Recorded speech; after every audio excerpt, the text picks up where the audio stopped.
नीति आयोग की 10वीं governing council meeting पर इस प्रेस वार्ता में आपका स्वागत है। आदरणीय प्रधानमंत्री जी की अध्यक्षता में हुई इस बैठक में राज्यों और केंद्र शासित प्रदेशों के मुख्यमंत्रियों और प्रशासकों ने हिस्सा लिया। इस प्रेस वार्ता के लिए मैं नीति आयोग के vice chairman Shri Suman berry जी का हार्दिक स्वागत करता हूं। साथ ही नीति आयोग के सदस्य श्री राजीव गाबा जी, डॉक्टर वी.के. सारस्वत जी, प्रोफेसर रमेश चंद जी और डॉक्टर वी.के. पॉल जी, डॉक्टर अरविंद विरमानी जी के साथ साथ नीति आयोग के सीईओ श्री बी.वी.आर. सुब्रमण्यम जी का हार्दिक स्वागत है। इस प्रेस वार्ता की शुरुआत vice chairman Shri Suman berry जी के संबोधन से होगी। उसके बाद नीति आयोग के सीईओ श्री बी.वी.आर. सुब्रमण्यम जी विस्तार से जानकारी देंगे और मीडिया के सवाल सबसे अंत में लिए जाएंगे। अब मैं माननीय वाइस चेयरमैन जी से निवेदन करूंगा कि वे मीडिया को संबोधित करें। Thank you very much, and I'm sorry you've had to wait. Thank you all for being here and being interested in the work of Niti Aayog. This is the most important meeting that Niti Aayog holds roughly once a year. This was the 10th Governing Council meeting, and this is the 10th year of Niti Aayog because it came into existence in 2015. There has already been something in social media about what the Prime Minister said. I won't go over that at the moment. What I would say is, first, he did acknowledge the importance of these successive meetings in creating a consensus in the past for many of the achievements of his government's first and second term. I won't go through all of this, but everywhere from housing to health to sanitation, all of these are the joint efforts of the centre and the state made possible by a forum like the Governing Council. The second point that I think was very important was that even though there was a record of 10 years of achievement, the clear message is that it is time to accelerate, it is possible to accelerate, and this has to be a national movement. This is not, it has to be done, it's a political movement, it needs to mobilize the entire population. This was a demonstration of solidarity of centre states. Typically, it is about the economic program, but this took place in the shadows of the Pahalgam assault, Operation Sindoor, and that was also a sub-theme of the solidarity, I would say, in the room. But with that, let me hand over to CEO Niti Aayog on any additional points he'd like to make, and then the questions. Yeah. Thank you, Vice Chairman. So I'll give a detailed briefing about the proceedings today and also the context of today's meeting. This is the 10th meeting, as the Vice Chairman said, of the Governing Council of Niti Aayog. Niti has also completed 10 years of existence. It was formed in 2015. This is 2025. First, let me make it very clear. I think there was a sense of positivity in the room, and I think I would like to mention that very, very early on. We had 31 out of the 36 states and UTs participating. This is the highest ever participation of a Governing Council of Niti Aayog. We have had 31 participants long ago in the first meeting and maybe once more. But if you see earlier years, 26, 25, etc., that actually shows that people came with a very positive bent of mind, and the 5 states which were missing were largely we were informed in advance for a lot of other reasons, clash of commitments or health reasons. So we had Karnataka, we had Kerala, we had Puducherry, we had West Bengal, and we had Bihar. So these were the states, and we knew pretty much in advance that they are not coming. But I think you've been covering Niti Aayog for quite some time, and you'd appreciate that the fact that there was such a large participation had a very larger context to it. Before I go into actually what was discussed, let me give a small context. I mean, NITI has been, playing a very fundamental role and contributing immensely to coordinating development decisions across the country, both at the central government level and between the center and the states. And I think that's the fundamental role that it has been playing, shaping both cooperative as well as competitive federalism. And it's been shaping national policies, shaping visions, both at the central level as well at the state levels. It's been pushing states and central government into data-driven decision making, into empirical, evaluation-based decision making, and also wherever necessary, both at the central level with ministries as well as with the states, hand-holding. So I think, and NITI has been the repository of the Sustainable Development Goals. So I think that's another area which NITI has pushed. So this shows in the depth of work which NITI has done over the last 10 years.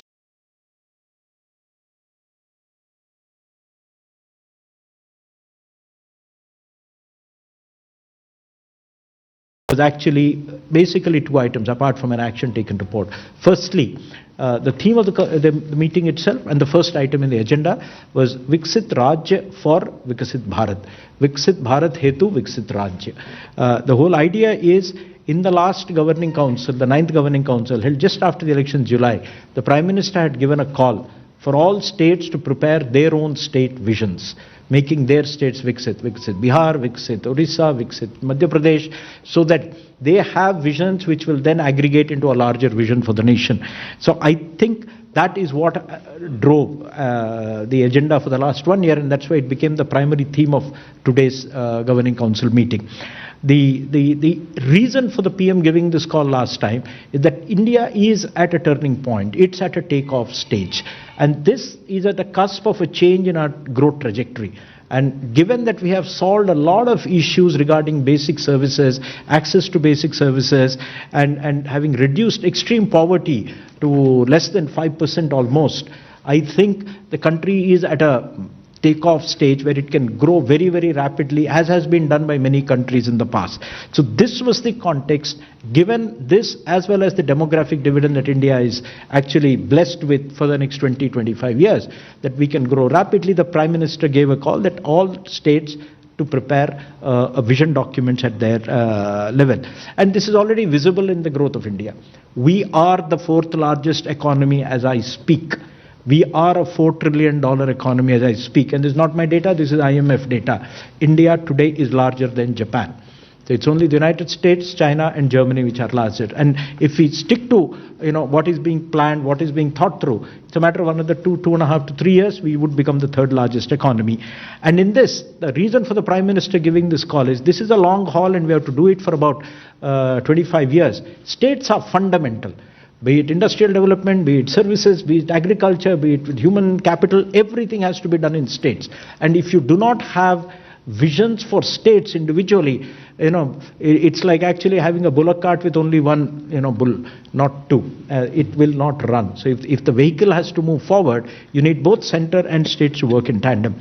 And the good thing is, as we come here, almost 17 states have prepared and released or are on the verge of releasing their visions. 5 of them have released visions: Andhra Pradesh, Uttar Pradesh, Tamil Nadu, Gujarat and Punjab. And I know that the other 12 ongoing will come out by August actually. June itself we'll see 3 or 4 coming out. Chhattisgarh, Orissa, Madhya Pradesh, Rajasthan, on the verge of releasing. They're all looking for dates. Actually, so I think this flood of activity was triggered by last time. And this time, because there were other states which had not yet begun work or in very, very early stages, in the Viksit Rajya for Vikasit Bharat, we have the background note gives a large detailed explanation of how do you go around preparing a vision document for a state. And the vision document is not a daydream. It is a practical, implementable document with key performance indicators which are to be monitored, and you ensure that you are on the right track. And it should also be flexible enough to accommodate changes over 25 years. So that is what it is. It should have clear targets. We've given a background note. A part of it which I have circulated to all of you will be getting before the end of this press conference, which tells you how states have gone about preparing their vision documents. In about 15-20 minutes, it will be circulated and you'll get soft copies also. States in India are the sizes of countries. So making their own vision documents is largely justified. Uttar Pradesh is the size of Brazil, and Bihar is the size of Mexico. So these visions are justified, and I think that's the context in which this Viksit Raj for Viksit Bharat was chosen as a theme. And we've given guidance on how do you set goals, how do you set targets, how do you prepare strategies, how do you have monitoring and implementation frameworks, and how do you, having done a vision document, how do you carry it forward? How do you see that it is implemented and rolled out over 25 years? There was a second set of themes, which has now been the practice with the Governing Council of Niti Aayog, that there's a Chief Secretary's Conference which happens roughly in November, December every year. So we had the fourth Chief Secretary's Conference in December last year. There we had the theme of, promoting entrepreneurship, skilling and employment, so that we can leverage India's demographic dividend. So the outcomes of that conference also become the theme of this particular Governing Council meeting. The whole idea is the Chief Secretaries brief their Chief Ministers and they endorse the decisions of the Chief Secretaries. So we have a complete buy-in, both at the bureaucratic level as well at the political executive level, and that's how Niti Aayog builds consensus. So we had this theme within which we had sub-themes: manufacturing, services, rural, non-farm, urban, informal, and the green economy, as well as circular economy. These were the broad themes that were there. And we also gave a sample state visions and a brief outline of that. Copies of that you will have. One of Andhra Pradesh, one of Gujarat, which are among the early ones which released their vision. It will tell you what they're aiming at, and it's quite ambitious. Andhra Pradesh is targeting to become a $2.5 trillion economy, $2.4 trillion economy. Gujarat is targeting to become an economy which is $3.5 trillion. Both are very different. You will see when you read, they're differently endowed, their contexts are different. So in this context, I think the Prime Minister, in his, when he addressed the gathering, firstly, he says the 10-year journey of Niti is a 10-year journey preparing the country for Viksit Bharat. I think so. The acknowledgement that this particular forum is a very, very important and useful forum. And he said that Niti meetings are a platform both for joint action as well as for shared aspirations. You share aspirations among each other so that you build a consensus on what the country needs to do. And he said, Niti Aayog की ये जो बैठकें हैं, इन्होंने देश के विकास के को गति दी है, दिशा दिया है और ऊर्जा प्रदान किया है.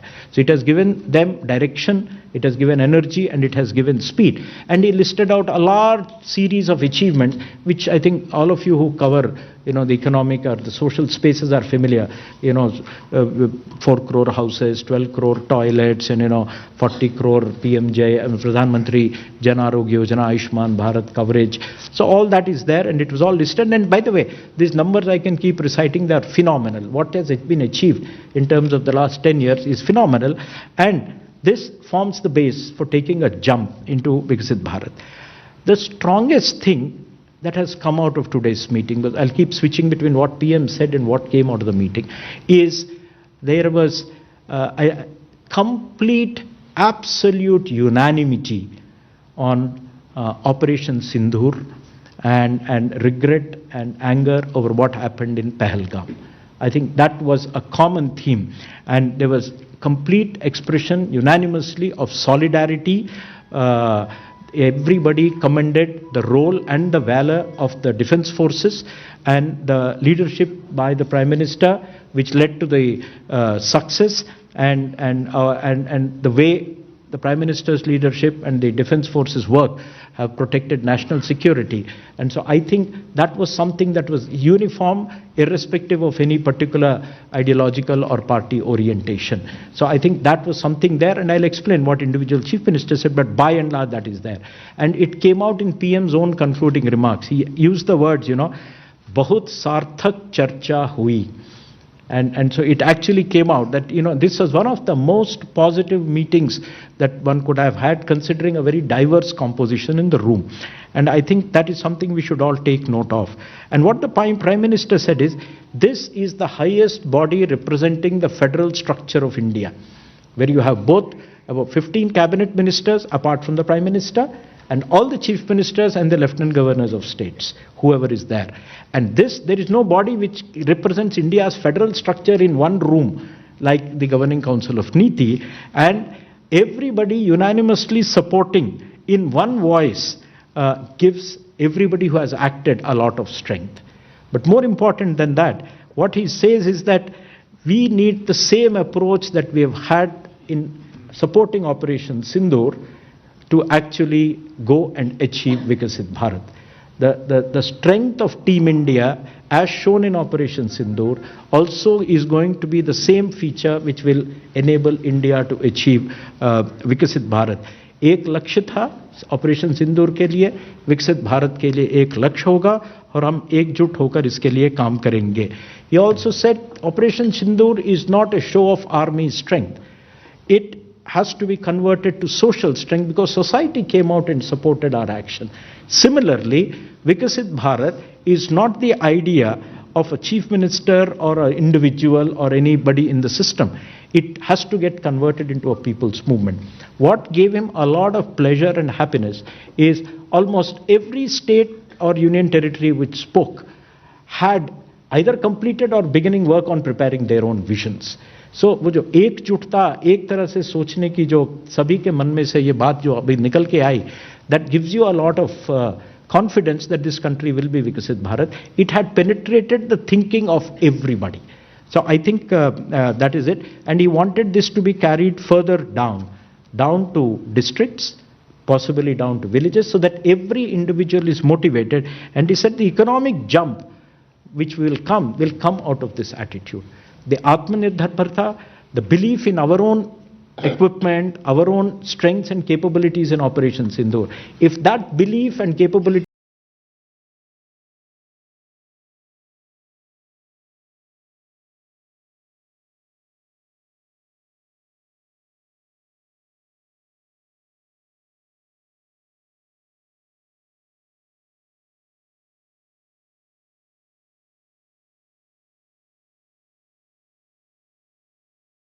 and we need to take it further down. And once you take it further down, it becomes an autopilot.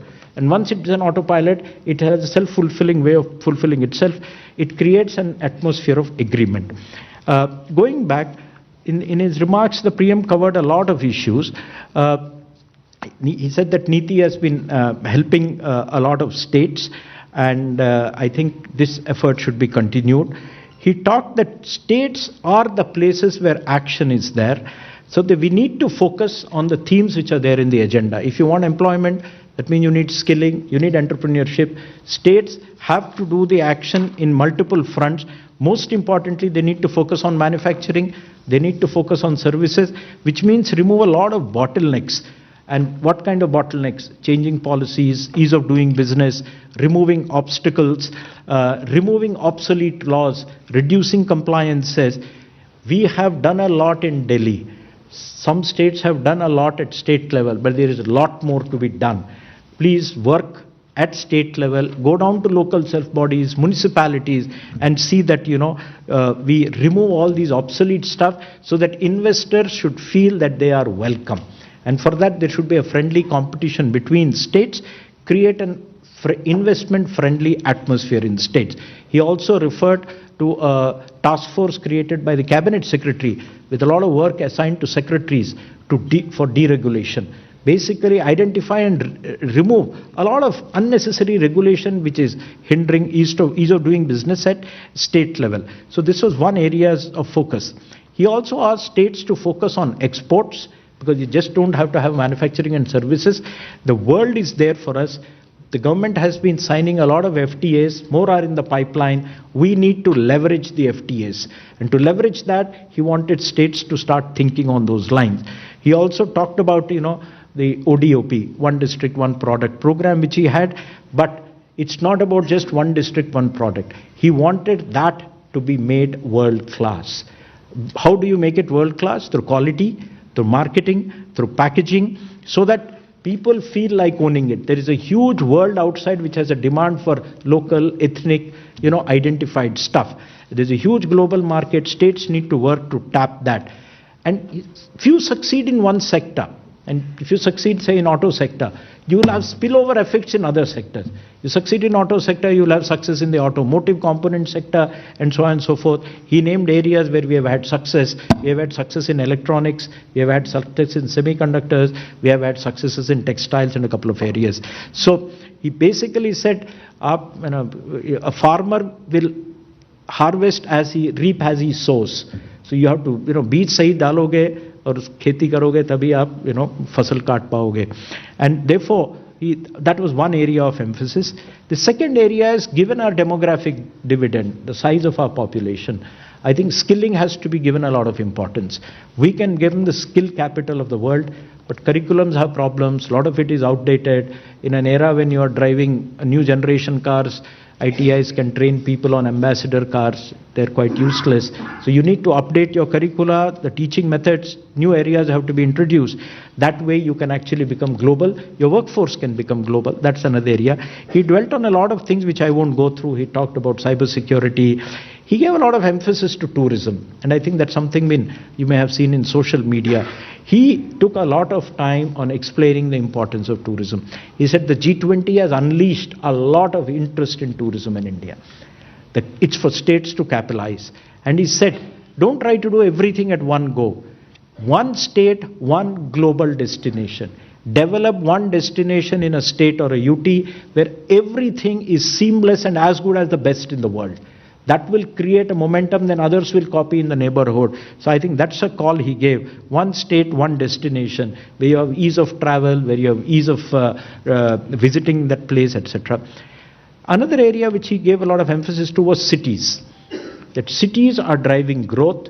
We are about 1/3 urban. By 2047, we'll be 50% urban. We need to pay more attention to that. And the explosive growth of cities is going to take place. If you don't plan for that, you're going to have messy development. Our cities will be unlivable. Use cities to actually leverage economic growth. He referred to the challenge fund, our city challenge fund, which was announced in the budget, 1 lakh crores with a 10,000 crore provision, and said cities should prepare plans, programs, projects, and tap into that fund. Then he gave a lot of other areas where the central government schemes are there. Things like he asked states to use Gati Shakti for social infrastructure, talked about women's employment, improving women's participation rate in the labor force, making it safer, making it more convenient, better timing, better travel, better facilities so that more women participate. He also talked about the importance of cooperatives, how that can actually transform the rural economy. He wanted river linking to be tried out, if not at a big level, but at least at an intra-state level, and take it forward. And he said in conclusion that if you have policies, the policies should be in a manner that they deliver impact. That's how policy should be. Policies are not things which are in books. And once people see impact, they accept change because they see change for their own benefit. And he concluded his opening saying that this is an unprecedented opportunity. In the end, as I said, he was extremely delighted by, the unanimous support for Operation Sindoor, the mood and atmosphere in the room. He said if the same mood can be captured and used for Vikasit Bharat, Team India can certainly make India a developed nation. While making visions, one of the things he said to the states is 2047 is too far away. Have intermediate timelines. Orissa has a 100th year coming up in 2036. So have a goal for 2036 and 47. Maharashtra has a 75th year of its formation, 7-8 years from now. Have that an intermediate goal and then have a final goal, and so on and so forth. He also referred to a lot of chief ministers, their good suggestions, etc. He focused on 3 or 4 areas: agriculture, he focused on education, he focused on healthcare, and a lot of things that be done, things like TB Mukt Bharat, controlling obesity, reducing edible oil imports, and using technology in agriculture. He also urged states to implement programs which are funded largely by the central government. Take interest because it will help individuals, PM Janman, Pradhan Mantri Awas Yojana, and so on and so forth. And he basically concluded with this sentence saying that, leaving this room, I'm quoting him, I feel confident that we can achieve Vikasit Bharat. When we made a call for Purna Swaraj in the 1920s, it took India 25 years to get Purna Swaraj. We are 25 years from Vikasit Bharat. If we have this as a movement now and everybody subscribe to it, I'm sure that we can create a tempo which will deliver Vikasit Bharat. Ye Jan Samanya ka mantra bane, and new generation can then be handed over a Vikasit Bharat. This is what he said. I won't talk about what individual chief ministers said. We can have it in a Q&A. Thank you, sir. Now floor is open for questions. And please introduce yourself and your name. I will start from number 3. Mike, please give him mic. Thank you very much, sir, for this opportunity. My name is Girish. I am with Mint. Sir, manufacturing sector is central to our development strategy, and industrialized states like Maharashtra, Tamil Nadu, and Gujarat make significant contribution to our GDP. But the geopolitical development.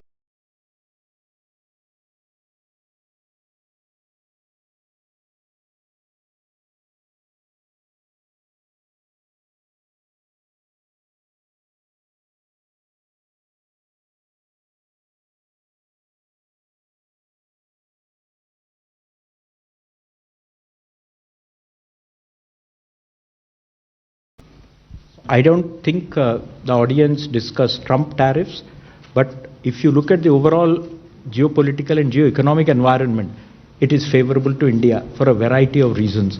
A, you're not hit as badly as others, number one. 2, you are being driven by a youthful workforce. Anybody wanting to do manufacturing on a significant scale, the only place you can get cheap labor force on a large scale is now India. So this is inevitable. What is the problem? The problem is all on the supply side. You need workforce which is skilled. You need to set out your infrastructural issues. You need to have good utilities, electricity, water supply, roads, industrial park, logistics, etc. If we do that, it is there. And you referred to some states, and that's what was referred to in the meeting. The states which are actually able to get their act going are getting it. It's for other states also to get their act going. And the agenda notes and the discussions, the CS conference which fed into it, have very, very detailed suggestions on how to go about doing it. Thanks, sir. 22. Hello sir, this is Priyoshmita from Informist Media. Sir, I have one related question, and this is regard to an mention of FDI inflows into states in the last governing council. I would like to ask that in the current context of whatever the geopolitical situation is, are we still pitching for more FDI into states, and are there any risks that we are seeing from it? And secondly, if you could just briefly touch about the metrics that you're looking at while preparing the vision document for states. Thank you. So you have asked two completely different questions. FDI is totally different from states, okay? Because for states, it's only investment. It doesn't really matter whether it is foreign or domestic, right? So as far as FDI is concerned, if you see the figures which RBI has produced recently, the gross FDI has actually risen. It's about $80 billion, right? So there's two-way flow. That's why you have different figures. But I think given the global scenario, I think we have a very robust game going on. And I think if you get your act going better, there's going to be only more of that coming up. Aren't you seeing a new announcement almost every day? Apple has announced a new factory which is to come up. So I think that is something. As your per capita income rises, you're about $2,500. If you're going to touch $5,000 in about 5-7 years' time, consumption is, India is 60% consumption driven. And if you actually get international markets also open to you, and that's what the FTAs are targeting, the game is not over it. We're discussing with the EU, we're discussing with the US, markets will open. So, what that tariff will be is still today uncertain, right? But I'm sure the world is large enough, and given the dynamics, you are going to be a cheap place to manufacture. That is one. As far as states are concerned, for preparing their thing, I would suggest wait for the note which is being circulated. We have given a framework and the metrics on the basis of which states should prepare their vision document. How do you set targets? How do you design strategies? How do you do monitoring frameworks? It's all there. Thank you, sir. Number 2. Sir, Prashant Sahu from Financial Express. So, was there any discussion or of setting up a subgroup or something to drive economic growth as well as to manage the population growth in the country? Okay, so there was one discussion, and I think this was about using technology for governance. And I think there was a suggestion to form a committee to look at how technology can be used better in governance in an era where you have AI, quantum and all that. So I think that will be carried forward. We'll have to work out the details. So I think it was positively received in the room. It's been referred to twice or thrice in the discussions. 165.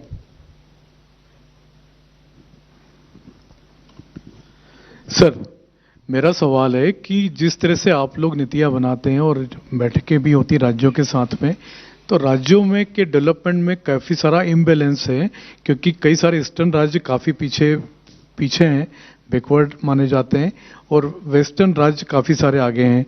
तो कई सारे राज्यों के जो imbalance है उसको ठीक करने के लिए आप लोगों ने कुछ अलग से कुछ उपाय किए? ठीक है जी, जो आपने बोला वो वास्तविकता तो वही है. कुछ राज्य बेहतर कर रहे हैं, कुछ राज्य उतना बेहतर नहीं कर रहे हैं. तो नीति आयोग जो राज्यों को मदद कर रहा है विजन्स बनाने के लिए, हम केवल संपन्न राज्य जो अच्छे कर रहे हैं उनके लिए नहीं बना रहे. उड़ीसा का विजन डॉक्यूमेंट नीति आयोग से मदद से बना है. आज बात हो रही थी जून के महीने में 12-13 तारीख उनका 1 साल हो रहा है, शायद वो रिलीज कर रहे हैं. छत्तीसगढ़ में बनाए हैं. तो इस प्रकार हम राज्यों के साथ, बिहार का बन चुका है, अगले 1 महीने में उनका भी रिलीज होगा. तो ये मैंने इंडस्ट्रियली अगर मैन्युफैक्चरिंग की दृष्टि से देखेंगे तो ये राज्य थोड़ा बाकियों से थोड़ा पिछड़े हुए हैं. दूसरा, इसके अलावा आप अगर 2 बजट पहले देखेंगे, पिछले साल के बजट में, मैंने 2024 जुलाई वाले बजट में एक पूर्वोदय की उसमें जिक्र था. सो पूर्वोदय बिहार, झारखंड, वेस्ट बंगाल, उड़ीसा, आंध्रा, ये पूर्वोदय राज्यों के लिए एक कार्य योजना बनाने की का घोषणा हुआ था. और उसको क्रियान्वित करने के लिए हमने डॉक्टर रमेश चंद की अध्यक्षता में एक कमेटी बनाई है. उसमें राज्य भी उसमें शामिल हैं और विभिन्न विभागों के जो अधिकारी हैं वो शामिल हैं. वो कार्य लगभग पूरा हो गया है, पूरा ही हो गया मान के चले.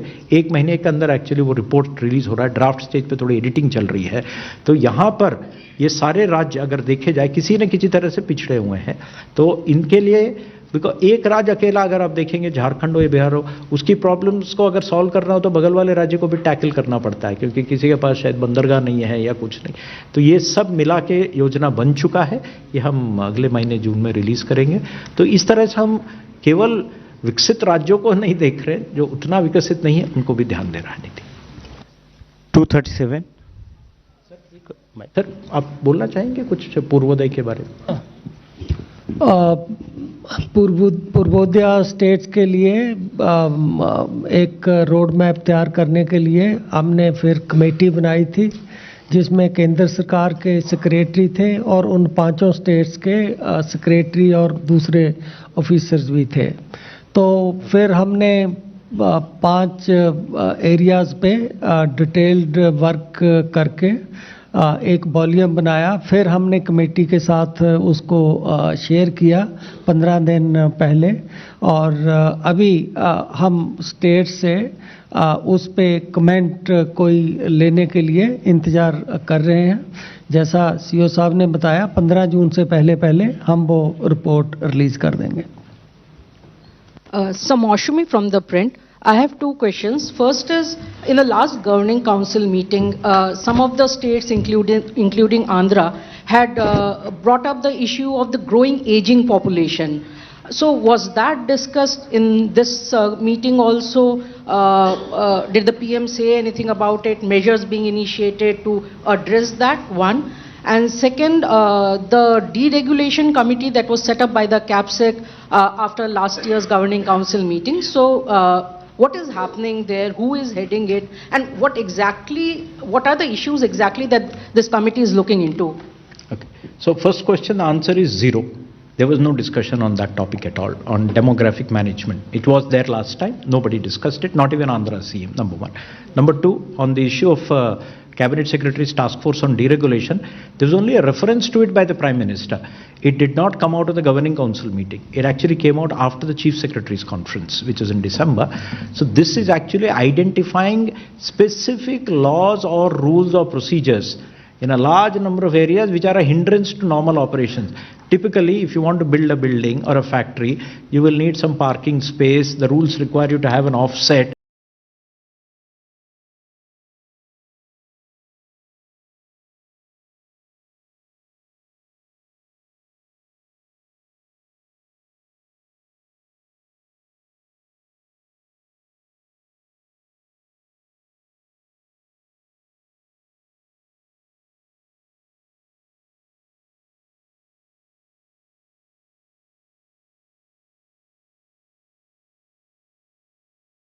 One question, I actually have two questions. The first is that there have been reports that some chief ministers had talked about the state's share of central taxes at the governing council.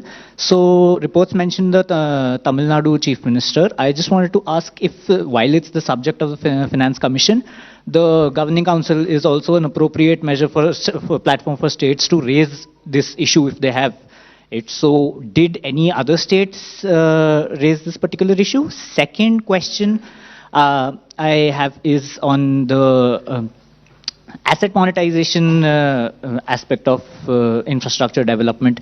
The government is coming up with a second asset monetization pipeline, and states have also been encouraged in the past to go for asset monetization. So I just wanted to understand if there has been any discussion on that. Okay. So to the best of my knowledge, it was Tamil Nadu alone which raised that issue. But it was a very courteous, polite way, saying that we would like the share to be higher. The way the whole thing that is handled is, at the end, Niti Aayog notes down all the comments, suggestions, requests that come out. It is not always that Niti is the forum where these things can be resolved. Such matters pertain to the Finance Commission, we'll pass it on. Some of them are asking for a road or a bridge or a highway or a railway line. We pass it on to the concerned department. We'll keep a record of these things. So issues of Finance Commission are not to be decided here. I don't recall anybody else raising this particular issue. And he also raised it in passing, saying that, look, we need more funds, and I think we need greater devolution to states. The other issue which you're talking, I don't think today is the forum. Today was not a day we discussed asset monetization. But since you asked a specific question, yes, second round of asset monetization, the pipeline is being prepared, and it would get done, and there'll be an announcement in August about the entire second pipeline. There's already been a budget announcement of that, 10 lakh crores. The first round, this was 4 lakh crores. This is 6 lakh crores. This will be 10 lakh crores. 11. What is it? Please introduce yourself. Ajit from Radiance Media. Purvodaya में क्या हम multi stake holder approach ले रहे हैं? Are we taking only government people in the Purvodaya team that you said, like government people from states and other? Second question is, did we discuss imbalance in the CD ratio? Credit deposit ratio. If you look at the budget announcement, there were 5 areas which were identified for preparing some suggestions for faster development of Purvodaya.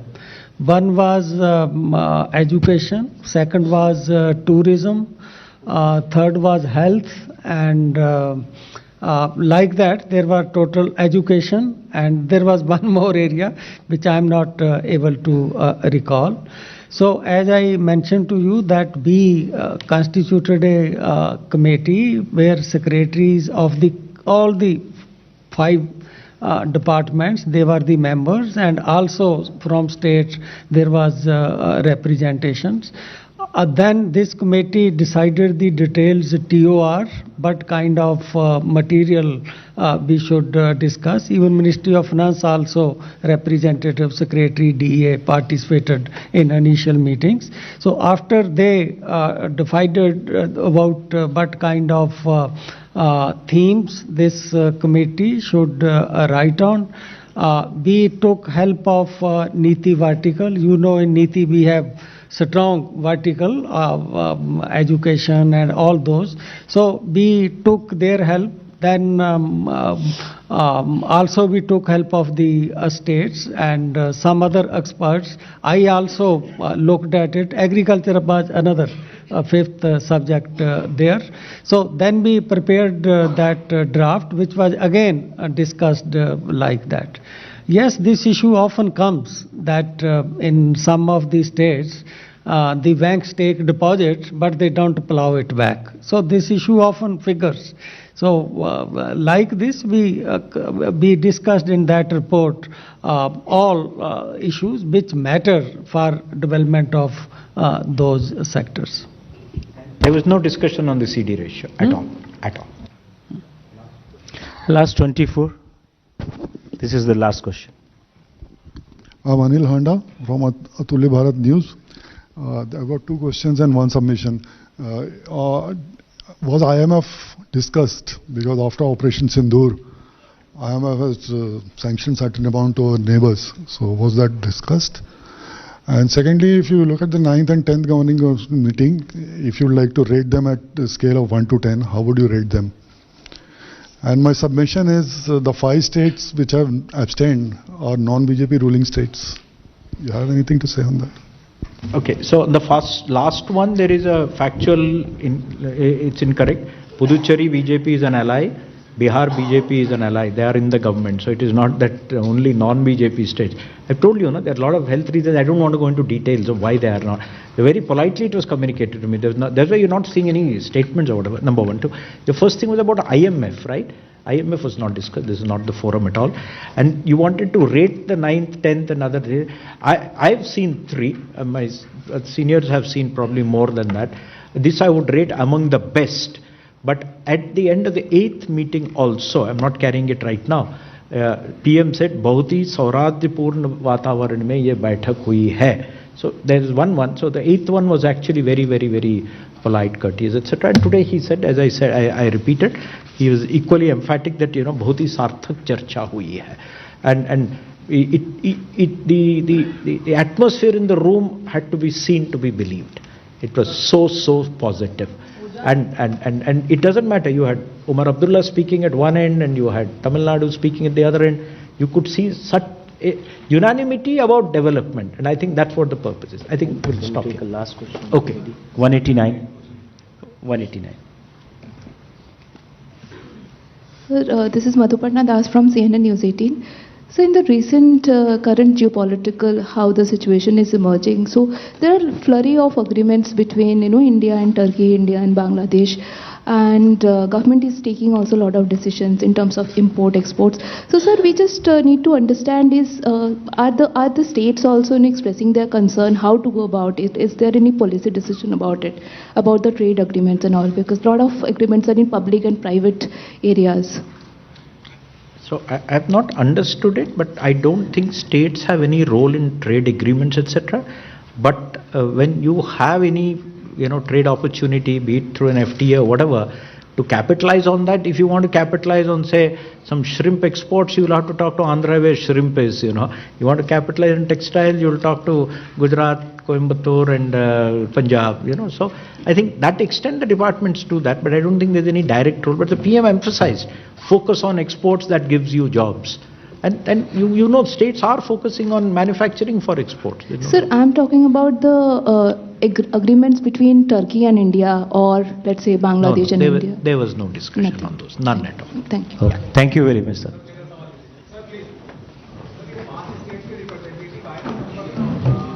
नहीं, NITI Aayog governing council में केवल मुख्यमंत्री member होते हैं. तो मुख्यमंत्री नहीं होता है तो कोई सब्स्टिट्यूशन नहीं होता है. अगर सब्स्टिट्यूशन नहीं होता है तो फिर उनके पीछे कोई अधिकारी भी तो नहीं होता है. मेंबरशिप तो मुख्यमंत्री की है. It is not a replaceable thing. नहीं.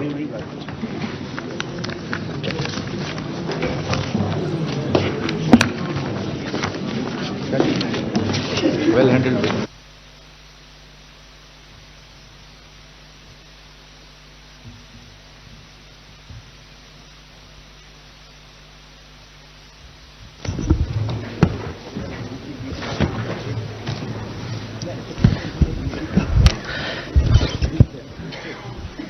नमस्कार मित्रों, भारत मंडपम में आज अब से कुछ समय पहले संपन्न हुई नीति आयोग की 10वीं गवर्निंग काउंसिल मीटिंग पर इस प्रेस वार्ता में आपका स्वागत है। आदरणीय प्रधानमंत्री जी की अध्यक्षता में हुई इस बैठक में राज्यों और केंद्र शासित प्रदेशों के मुख्यमंत्रियों और प्रशासकों ने हिस्सा।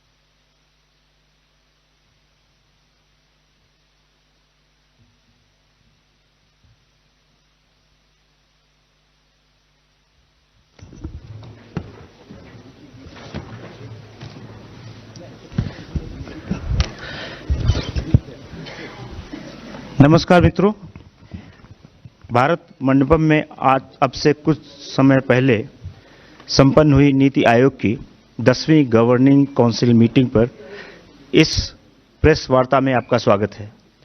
आदरणीय प्रधानमंत्री जी की अध्यक्षता में हुई इस बैठक में राज्यों और केंद्र शासित प्रदेशों के मुख्यमंत्रियों और प्रशासकों ने हिस्सा लिया। इस प्रेस वार्ता के लिए मैं नीति आयोग के vice chairman Shri Suman berry जी का हार्दिक स्वागत करता हूं। साथ ही नीति आयोग के सदस्य श्री राजीव गाबा जी, डॉक्टर वी के सारस्वत जी, प्रोफेसर रमेश चंद जी और डॉक्टर वी के पॉल जी, डॉक्टर अरविंद विरमानी जी के साथ साथ नीति आयोग के सीईओ श्री BVR सुब्रमण्यम जी का हार्दिक स्वागत है।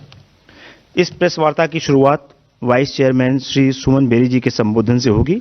उसके बाद नीति आयोग के सीईओ श्री BVR सुब्रमण्यम जी विस्तार से जानकारी देंगे और मीडिया के सवाल सबसे अंत में लिए जाएंगे। अब मैं माननीय वाइस चेयरमैन जी से निवेदन करूंगा कि वे मीडिया को संबोधित करें। Thank you very much, I'm sorry you've had to wait. Thank you all for being here and being interested in the work of Niti Aayog. This is the most important meeting that Niti Aayog holds, roughly once a year. This was the 10th Governing Council meeting, and this is the 10th year of Niti Aayog because it came into existence in 2015.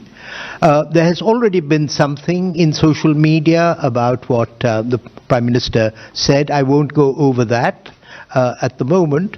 What I would say is, first, he did acknowledge the importance of these successive meetings in creating a consensus in the past for many of the achievements of his government's first and second term. I won't go through all of this, but everywhere from housing to health to sanitation, all of these are the joint efforts of the centre and the state, made possible by a forum like the Governing Council.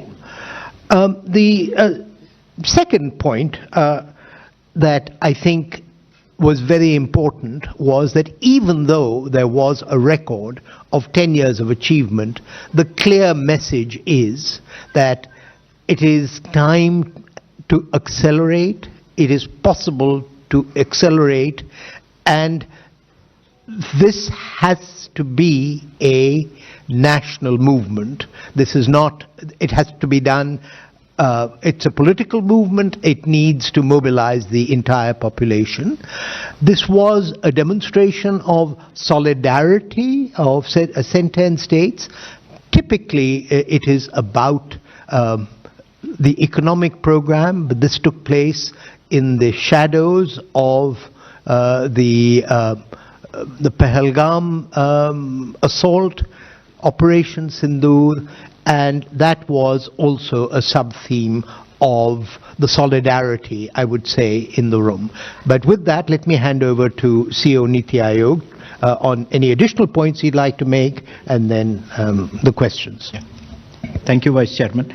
So I'll give a detailed briefing about the proceedings today and also the context of today's meeting. This is the 10th meeting, as the Vice Chairman said, of the Governing Council of Niti Aayog. Niti has also completed 10 years of existence. It was formed in 2015. This is 2025. First, let me make it very clear. I think there is a sense of positivity in the room, and I think I would like to mention that very, very early on. We had 31 out of the 36 states and UTs participating. This is the highest ever participation of a Governing Council of Niti Aayog. We have had 31 participants long, long ago in the first meeting and maybe once more.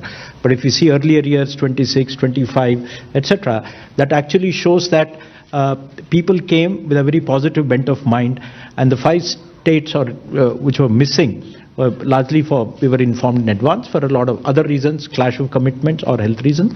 So we had Karnataka, we had Kerala, we had Puducherry, we had West Bengal, and we had Bihar. So these were the states, and we knew pretty much in advance that they are not coming.